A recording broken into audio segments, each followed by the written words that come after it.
ನಮಸ್ತೆ ಎಜಿ ನ್ಯೂಸ್ಗೆ ಸ್ವಾಗತ. ಮುಂಗಾರು ಆರಂಭದಿಂದಲೂ ರಾಜ್ಯದಲ್ಲಿ ಸಮೃದ್ಧ ಮಳೆಯಾಗ್ತಾ ಇದ್ದು, ಕರ್ನಾಟಕದ ಗಡಿಯಲ್ಲಿ ಇರುವಂತಹ ಅಂಬೋಲಿ ಬಳಿಯ ಪ್ರಶಾಂತ ಪಶ್ಚಿಮ ಘಟ್ಟಗಳಲ್ಲಿ ಇರುವ ಕುಂಬವಾಡಿ ಜಲಪಾತ ಭೋರ್ಗರಿತಾ ಇದೆ. ಜಲಪಾತ ಮೈದುಂಬಿ ಹರಿತಾ ಇದ್ದು, ಪ್ರವಾಸಿಗರನ್ನ ಕೈಬೀಸಿ ಕರೀತಾ ಇದೆ. ಈ ರುದ್ರ ರಮಣೀಯ ದೃಶ್ಯ ಕಂಡು ಪ್ರವಾಸಿಗರು ಫುಲ್ ಖುಷಿಯಾಗ್ತಿದ್ದಾರೆ.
ಬೆಳಗಾವಿಯಿಂದ ಸುಮಾರು 87 ಕಿಲೋಮೀಟರ್ ದೂರದಲ್ಲಿ ಖಾಸಗಿ ಒಡೆತನದ ಭೂಮಿಯಲ್ಲಿ ಈ ಜಲಪಾತವಿದೆ.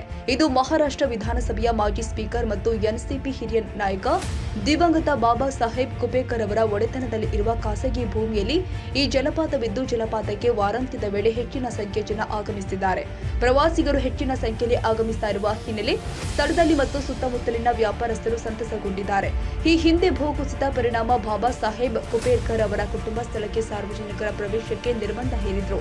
ನಿರ್ಬಂಧದ ಹೊರತಾಗಿಯೂ ಕೂಡ ಪ್ರವಾಸಿಗರು ಸ್ಥಳಕ್ಕೆ ಭೇಟಿ ನೀಡುವುದನ್ನು ನಿಲ್ಲಿಸಿರಲಿಲ್ಲ. ಬಳಿಕ ಕುಪೇಕರ್ ಅವರ ಕುಟುಂಬ ಸ್ಥಳದಲ್ಲಿ ಸೂಕ್ತ ರಸ್ತೆ ಸುರಕ್ಷತಾ ಕ್ರಮವನ್ನು ಕೈಗೊಂಡಿದ್ದು, ಪ್ರವಾಸಿ ತಾಣದಲ್ಲಿ ಕೆಲಸ ಮಾಡ್ತಾ ಇರುವ ಸಿಬ್ಬಂದಿಗಳಲ್ಲಿ ಒಬ್ಬರಾದ ಮಧುಕರ್ ಗಾವಡೆ ಮಾತನಾಡಿ, ಮಳೆಗಾಲದಲ್ಲಿ ಈ ಪ್ರದೇಶದಲ್ಲಿ ಭೂಕುಸಿತಗಳು ಸಾಮಾನ್ಯವಾಗಿದೆ. ಸ್ಥಳದಲ್ಲಿ ನಿರ್ಬಂಧ ಹೇರಿದ ಬಳಿಕ ಸ್ಥಳಕ್ಕೆ ಬರುವವರ ಸಂಖ್ಯೆ ಮತ್ತಷ್ಟು ಹೆಚ್ಚಾಗತೊಡಗಿತು ಅಂತ ಹೇಳಿದ್ದಾರೆ. ಜಲಪಾತದ ಸುತ್ತಮುತ್ತಲಿನ ಭೂ ದೃಶ್ಯವು ವೈವಿಧ್ಯಮಯ ಸಸ್ಯ ಮತ್ತು ಪ್ರಾಣಿಗಳಿಂದ ಸಮೃದ್ಧವಾಗಿದೆ. ಪರಿಸರ ಪ್ರಿಯಕರಿಗೆ ಮತ್ತು ಛಾಯಾಗ್ರಾಹಕರಿಗೆ ಫೋಟೋ ತೆಗೆಯಲು ಅತ್ಯುತ್ತಮ ಅವಕಾಶ ನೀಡುತ್ತೆ ಎಂದರು. ತಾಜಾ ಸುದ್ದಿಗಾಗಿ ಎಜೆ ನ್ಯೂಸ್ 24x7 ಗೆ ಸಬ್ಸ್ಕ್ರೈಬ್ ಮಾಡಿ ಮತ್ತು ಬೆಲ್ ಐಕಾನ್ ಒತ್ತಿ ತಪ್ಪದೇ ಲಿಂಕ್ ಶೇರ್ ಮಾಡಿ.